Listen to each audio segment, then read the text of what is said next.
रात्री 3:24 I love यूचा message. 3:25 मला किस पाहिजे असा मेसेज.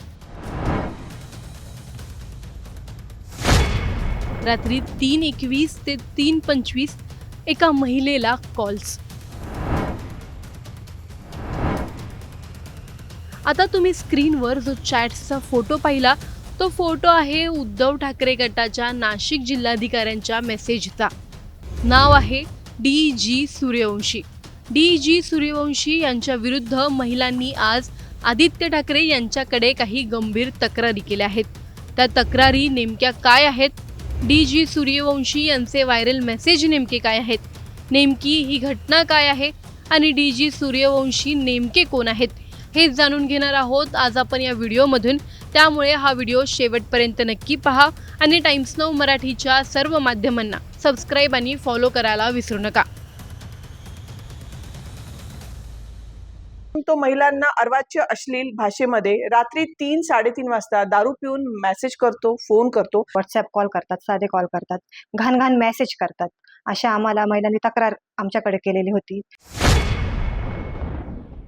सर्वप्रथम ही किळसवानी घटना नेमकी काय आहे ते जाणून घेऊयात. उद्धव ठाकरे गटाच्या पश्चिम नाशिकच्या अध्यक्ष श्रुती नाईक आणि युवती सेना अध्यक्ष राणी गवळी यांनी महिला शिवसैनिकांच्या वतीने त्यांची व्यथा आदित्य ठाकरे यांच्याकडे मांडली. श्रुती नाईक, राणी गवळी यांनीही हा त्रास सहन केला आहे असं सांगितलं आहे. काही महिला सध्या तरी कॅमेऱ्यासमोर आल्या नाहीत, मात्र त्यांनी त्यांची आपबीती सांगितली. रात्री 3 वाजता आलेले कॉल आणि असभ्य व्हॉट्सअप मेसेजही दाखवले. रात्री 3-1 सारखे कॉल करणे, कॉल न उचलल्यास कॉल बॅक करायला सांगणे, किस मागणे असे मेसेज महिलांच्या मोबाईलवर आहेत. पक्षाचा विचार करून आम्ही शांत होतो. त्रास वाढत असल्याने आणि स्थानिक पदाधिकाऱ्यांकडे तक्रार करूनही मातोश्रीपर्यंत पोहोचून न दिल्याने हा मार्ग निवडला, जेणेकरून दुसरा अशोक खरात तयार होऊ नये असं या महिलांनी सांगितलं. हा सर्व प्रकार लोकसभा निवडणुकीपासून सुरू होता. बरं, खरात पण हेच बोलला असेल जेव्हा त्याच्यावर गुन्हे दाखल झाले. स्वतःचा गुन्हा 4 चौकात मान्यच करायचा नाहीये तर तो असं बोलणारच, तो आमच्यावर अलिगेशन्स करणारच, 100% करणार. या प्रकारामुळे जवळपास 500 महिला शिवसैनिकांनी उभाटा सेनेचे काम थांबवले. तर संसार आणि परिवार यांचा विचार करत सध्या तरी महिलांनी पोलिसात जाणं टाळलं आहे. त्यांना अपेक्षा आहे की ठाकरे न्याय देतील, मात्र शेवटचा पर्याय हा पोलिसांकडे जाणे असेल असंही त्यांनी नमूद केलं आहे. पण हे सर्व आरोप मात्र सूर्यवंशी यांनी फेटाळले आहेत. तर आदित्य ठाकरे यांनी देखील ही बैठक आटोपती घेतली आणि अंतर्गत चौकशी करू असं म्हणत या प्रकरणातून काढता पाय केल्याचं चित्र समोर येत आहे. ते ठीक आहे, आता ती अंतर्गत जी चर्चा झाली आम्ही त्याची पुढे चौकशी करू. पण हे सर्व प्रकरण ज्यांच्या भोवती फिरत आहे ते DG सूर्यवंशी नेमके कोण आहेत जाणून घेऊयात. DG सूर्यवंशी म्हणजेच दत्तात्रय ज्ञानदेव सूर्यवंशी. सुरुवातीपासूनच शिवसेना उद्धव ठाकरे यांच्या सोबत पक्षाचे निष्ठावंत कार्यकर्ते म्हणून ओळख असलेले एक. 2दा नगरसेवक राहिलेले 2017 आणि 2019 रोजी. 2017चा त्यांचा विजय खतरनाकच होता. तब्बल 8,049 मतांनी त्यांनी भाजपचे बाळासाहेब पाटील आणि मनसेच्या गणेश मोरे यांचा पराभव केला होता. 2017ला त्यांच्याकडे नाशिकचे वॉर्ड नंबर 28 होतं. DGP नगर नंबर 2, वृंदावन नगर, महालक्ष्मी नगर, मुरारी नगर असे वॉर्ड त्यांच्या अंडर होते. यंदा देखील ते त्यांच्या पत्नी समेत निवडणुकीला सामोरे गेले, पण इथे त्या दोघांचाही पराभव झाला. निवडणुकी आणि पक्षाशिवाय त्यांच्या अनेक कंपन्या देखील आहेत. सूर्यवंशी यांच्या एकूण 4 कंपन्या आहेत. DG Suryavanshi consultancy private limited ही कंपनी 1 डिसेंबर 2013 रोजी स्थापन करण्यात आली. ही एक प्रायव्हेट आणि नॉन गव्हर्नमेंट कंपनी असून तिची नोंदणी मुंबई येथील रजिस्टर ऑफ कंपनीज कार्यालयात करण्यात आली आहे.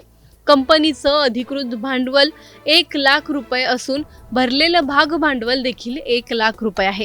कंपनीची शेवटची वार्षिक सर्वसाधारण सभा 30 डिसेंबर 2016 रोजी पार पडली होती. तसेच कॉर्पोरेट व्यवहार मंत्रालयाच्या नोंदीनुसार कंपनीचा शेवटचा बॅलन्स शीट 31 मार्च 2016 रोजी दाखल करण्यात आला होता. या कंपनीचा NIC कोड 7499 आहे. या कोडनुसार company other businesses activities NEC या प्रकारातील व्यवसायात कार्यरत आहे. म्हणजेच व्यावसायिक ग्राहकांना विविध प्रकारच्या सल्लागार आणि इतर व्यावसायिक सेवा पुरवण्याचं काम ही सूर्यवंशींची कंपनी करते. या कंपनीचं संचालक पद कोणाकोणाकडे आहे ते पाहूयात. दत्तात्रय सूर्यवंशी म्हणजेच DG सूर्यवंशी यांच्याकडे मॅनेजिंग डायरेक्टर म्हणजेच व्यवस्थापकीय संचालक हे पद आहे. माधवी दत्तात्रय सूर्यवंशी या संचालक आहेत म्हणजे डायरेक्टर. इतर कंपन्यांमध्ये देखील यांच्याकडे पद आहेत. त्यांच्या बाकीच्या 3 कंपन्या नेमक्या कोणत्या आहेत ते बघूया. सर्वप्रथम DG Biltech private limited company, यामध्ये त्यांचं पद डायरेक्टर हे आहे. 20 जानेवारी 2011 ही त्यांची नियुक्तीची तारीख आहे. ही कंपनी अजूनही सुरू आहे. शुभम लुब्रिकंट्स प्रायव्हेट लिमिटेड या कंपनीत मॅनेजिंग डायरेक्टर असं त्यांचं पद आहे. 19 जून 2010 रोजी नियुक्ती तारीख आहे. ही कंपनी देखील अजून सुरू आहे. कंपनीचं अधिकृत भाग भांडवल 10 लाख रुपये असून भरलेलं भाग भांडवल हे देखील 10 लाख रुपये आहे. तिसरी कंपनी आहे Shubham Fresh Agri Exim Private Limited. या कंपनीमध्ये देखील त्यांचं डायरेक्टर हेच पद आहे. 25 जुलै 2011 ही त्यांची नियुक्ती तारीख आहे आणि या कंपनीचं देखील अधिकृत भाग भांडवल 10 लाख रुपये असून भरलेले भाग भांडवल देखील 10 लाख रुपये आहे. ही कंपनी देखील अजूनही सुरू आहे. या कंपनींचे ॲड्रेस जे आहेत ते काय आहेत ते पाहूयात. सुशीला हाईट्स, पारिजात नगर, आयडिया शोरूम जवळ, नाशिक, महाराष्ट्र. विचार करा, एका बाजूला महिलांचे गंभीर आरोप, रात्री 3 वाजताचे कथित मेसेज आणि कॉल्स, तर दुसऱ्या बाजूला आरोप पेटाळणारे हे DG सूर्यवंशी. पण आता प्रश्न फक्त एका नेत्याचा नाही. प्रश्न आहे पक्षातील महिलांच्या सुरक्षेचा. प्रश्न आहे महिलांनी केलेल्या तक्रारी खरंच गांभीर्याने घेतल्या जातात का याचा. आणि प्रश्न आहे मातोश्रीपर्यंत पोहोचणाऱ्या तक्रारी मध्येच दाबल्या जात आहेत का. महिलांनी कॅमेरासमोर येण्याचं टाळलं कारण संसार उद्ध्वस्त होण्याची भीती, पोलिसात जाणं टाळलं कारण पक्षावरचा विश्वास. पण जर महिलाच पक्षात सुरक्षित नसतील तर मग सामान्य महिलांनी कोणावर विश्वास ठेवायचा. आता या प्रकरणात अंतर्गत चौकशी होणार की फक्त राजकीय डॅमेज कंट्रोल. महिलांना न्याय मिळणार की हे प्रकरणही काळाच्या पडद्याआड जाणार. आणि सर्वात मोठा प्रश्न म्हणजे जर हे सर्व आरोप खोटे असतील तर मग रात्री 3 वाजताचे कथित मेसेज आणि कॉल्स नेमके कोणाचे होते. या प्रकरणात तुम्हाला काय वाटतं आम्हाला कमेंटमध्ये नक्की कळवा. व्हिडिओ आवडल्यास लाईक व शेअर करायला विसरू नका. तसंच अशा नवनवीन अपडेटसाठी व माहितीपूर्ण व्हिडिओजसाठी टाइम्स नाऊ मराठीला नक्की फॉलो करा. आणि हा खूप गेल्या वर्षीपासून, जेव्हा त्याच्याकडे पदही नव्हतं तेव्हापासून तो महिलांना अर्वाच्य अश्लील भाषेमध्ये रात्री 3-3:30 वाजता दारू पिऊन मेसेज करतो, फोन करतो. अशा महिलांच्या, तो जिथे राहतो ना त्याच्या स्थानिक ठिकाणी सुद्धा 2 महिलांच्या तक्रारी आहेत. वाद वाढत गेला तर आम्ही ही फॉरेन्सिक लॅबला सुद्धा त्यांची मोबाईल द्यायला तयार आहोत आणि ह्याचे पूर्ण पुरावे आमच्या महिलांच्या जवळ आहेत. शिवसेनेचे जिल्हा प्रमुख आहे DG सूर्यवंशी. ते रात्री अपरात्री महिलांना मेसेज करतात. फक्त मेसेज नाही करत, फोन पण करतात, व्हॉट्सॲप कॉल करतात, साधे कॉल करतात, घाण मेसेज करतात. अशा आम्हाला महिलांनी तक्रार आमच्याकडे केलेली होती. आता ती अंतर्गत जी चर्चा झाली आम्ही त्याची पुढे चौकशी करू. एका महिन्याने तक्रार करण्याची मतलब पक्षात आहे की मग सुरुवात पण ती आली कशी ते ठीक आहे. आता ती अंतर्गत जी चर्चा झाली आम्ही त्याची पुढे चौकशी करू. आमच्याकडे खूप महिलांनी तक्रार केलेली आहे की जे शिवसेनेचे जिल्हा प्रमुख आहे DG सूर्यवंशी, ते रात्री अपरात्री महिलांना मेसेज करतात. फक्त मेसेज नाही करत, फोन पण करतात, व्हॉट्सॲप कॉल करतात, साधे कॉल करतात. ते 12च्या पुढे 12, 1, 2, 3 असे रात्रीचे फोन करतात, घाण मेसेज करतात. अशा आम्हाला महिलांनी तक्रार आमच्याकडे केलेली होती. त्या संदर्भात आम्ही आदित्य साहेबांशी आज भेटलो त्यांना आणि आमच्या ह्या ज्या महिलांच्या ज्या तक्रारी आहे त्या आम्ही त्यांच्यापर्यंत पोहोचवण्याचा प्रयत्न केला. त्यांनी रिप्लाय चांगला दिला. त्यांनी सांगितलं की आम्ही तुम्हाला मुंबईला बोलवू आणि ही जी गोष्ट आहे तिच्या सविस्तर चर्चा करू. मला वाटतं की मातोश्रीला गेल्यावर तुम्हाला न्याय मिळेल. नक्कीच आमचा आदित्य साहेब आणि उद्धव साहेबांवर पूर्ण विश्वास आहे. ते ह्या ज्या महिला आहे पीडित त्यांना न्याय देतील. साधारण या महिलांच्या तक्रारी काय होतात तर तुमच्याकडे कशा पोहोचल्या? त्या महिला आपल्या ज्या राजाभाऊ आजी यांच्या प्रचाराच्या वेळेस आमची ओळख झालेली, त्या बी अशाच माझ्यासारख्याच त्या बी काम करत होत्या राजाभाऊ आजींच्या वेळेस आणि आमदारकीच्या वेळेस पण. तेव्हा आमची ओळख झाली. त्याच्यानंतर मग आमच्या भेटीगाठी बी व्हायच्या. तेव्हा त्यांनी आम्हाला सांगितलं की ताई हे जे जिल्हा प्रमुख आहे ते आम्हाला असे मेसेज करतात. गेल्या खूप वर्षापासून अशा तक्रारी माझ्यापर्यंत पोहोचत होत्या.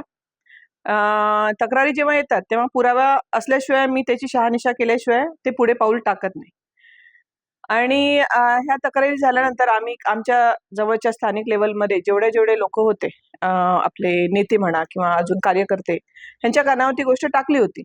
पण तरी सुद्धा त्याची काही शहानिशा समोरच्यांनी केली नाही. आणि शेवटी मग शिवसेनेमध्ये जे आमच्याकडे महिला ज्या राजाभाऊ वाजे निवडून आले खासदारकीच्या वेळेस, आमदारकीच्या वेळेस किंवा आता महानगरपालिका करत असताना मी सुदामभाऊ कोंबडे आणि संदीप दादा दोनते ह्यांचा प्रचाराला पण मी होते.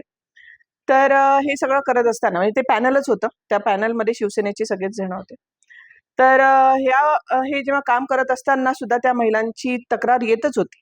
पण इलेक्शन होऊन जाऊ दे, मग आपण ह्याची दखल घेऊ असं वरिष्ठांनी सांगितलं. काय स्वरूपाच्या? तक्रारी अशा होत्या की जो जिल्हा प्रमुख आता इथे ते निवडून आलेला आहे त्याचं नाव DG सूर्यवंशी आहे. आणि हा खूप गेल्या वर्षीपासून, जेव्हा त्याच्याकडे पदही नव्हतं तेव्हापासून तो महिलांना अर्वाच्य अश्लील भाषेमध्ये रात्री 3-3:30 वाजता दारू पिऊन मेसेज करतो, फोन करतो. अशा महिलांच्या, तो जिथे राहतो ना त्याच्या स्थानिक ठिकाणी सुद्धा 2 महिलांच्या तक्रारी आहेत आणि ते पुराव्यासकट आहेत आमच्याकडे. त्याच्यामुळे आम्ही ही गोष्ट माननीय साहेबांपर्यंत, उद्धव साहेबांपर्यंत आणि माननीय आदित्य साहेब यांच्यापर्यंत पोहोचवायचा प्रयत्न करत होतो, पण ती पोहोचत नव्हती. मग शेवटी आज तो बाण फुटला म्हणजे काय म्हणायचं, संयम सुटला आणि आम्हाला ते तिथे बोलावं लागलं. किती महिलांच्या तक्रारी आहेत आतापर्यंत आपल्याकडे? आतापर्यंत 5 ते 6 महिलांच्या आहेत. त्याच्यामुळे 500 ते 1000 महिला काम कारण की त्या सगळ्या आमच्या कार्यकर्त्याच होत्या. त्या 500 ते 1000 महिला काम करण्यास नकार देतात आणि त्यांना शिवसेनाच हवी आहे. मराठी माणसाला एकच पर्याय आहे, ती म्हणजे शिवसेना, आणि त्यांना शिवसेनाच तिथेच काम करायचंय. उद्धव बाळासाहेब ठाकरे याच पक्षात त्यांना काम करायचंय. पण असा जिल्हा प्रमुख निवडून आल्यामुळे त्या महिला काम करण्यास नकार देतात. तक्रारी ज्या आहेत त्या सारख्या स्वरूपाच्या आहेत की वेगवेगळ्या पद्धतीच्या देखील काही मागण्या झाल्या? आधी सुरुवात तर त्याने खूप मैत्री वाढवण्याच्या दृष्टिकोनातून केला, पण त्याच्यानंतर त्या तक्रारी अक्षरशः म्हणजे अश्लील होत गेलेल्या आहेत आणि त्याने मागणी पण केली आणि हेच आम्ही साहेबांच्या पुढे ठेवणार. साहेबांचं काय रिस्पॉन्स? नाही, ते नक्कीच दखल घेतील, याच्यावर आम्हाला विश्वास आहे. आणि आदित्य साहेब पण दखल घेतील आणि उद्धव साहेब सुद्धा दखल घेतील. तुमचं आम्ही जेव्हा संबंधित जिल्हा पक्षाने विचारलं, त्यांचं म्हणणं की हे आमच्या विरुद्ध रचलेलं षडयंत्र त्या शिवसेनेत विरोधामध्ये नाही आणि त्यांना कुठेतरी ते घुसवलं आहे असं त्यांचं म्हणणं. खरात पण हेच बोलला असेल ना, खरात पण हेच बोलला असेल जेव्हा त्याच्यावर गुन्हे दाखल झाले. आता त्याला जेव्हा स्वतःचा गुन्हा 4 चौकात मान्यच करायचा नाहीये तर तो असं बोलणारच, तो आमच्यावर ॲलिगेशन्स करणारच, 100% करणार. पण आमच्याकडे जर समजा ही गोष्ट वाद वाढत गेला तर आम्ही ही फॉरेन्सिक लॅबला सुद्धा त्यांची मोबाईल द्यायला तयार आहोत आणि ह्याचे पूर्ण पुरावे आमच्या महिलांच्या जवळ आहेत. या सर्व प्रकरणात एक लक्षात येते की पोलिसांमध्ये तुम्ही अजून नाही केलं, त्याचं नेमकं काय कारण? काय असे, ह्या 1-2 महिला नाही आहेत, ह्या 5 ते 6 महिला आहेत आणि प्रत्येकाचे संसार आहेत, लहान मुलं आहेत, शाळेत जातात, मिस्टर चांगले कामावर आहे, कशाला उगीच त्यांची नावं डिक्लेअर करून हे. पण जर समजा लढायचं म्हटलं तर त्या पण महिला कमी नाहीये. नक्कीच त्या CP साहेबांपर्यंत, पोलीस स्टेशनला तर जातीलच, पण CP साहेबांपर्यंत ही गोष्ट नक्कीच जाणार. कारण तुम्ही म्हणताय की आमच्याकडे त्यांच्या विरोधामध्ये पुरावे आहेत, ते पुरावे कोणत्या स्वरूपामध्ये तुमच्याकडे अवेलेबल आहे? आता जर तुमच्याकडे जो सबमिट करतोय तो एकदम अर्वाच्य आहे, अश्लील आहे, तो तुमच्याकडे सबमिट केलेला आहे. त्याच्या पलीकडे पण भयंकर आहेत आणि हे मेसेज तो 3-3:30लाच रात्री दारू पिऊन करायचा. त्याच्यावर टायमिंग वगैरे, आणि त्याची पूर्ण शहानिशा करा. शहानिशा केल्याशिवाय माझ्या शब्दांवर विश्वास ठेवू नका.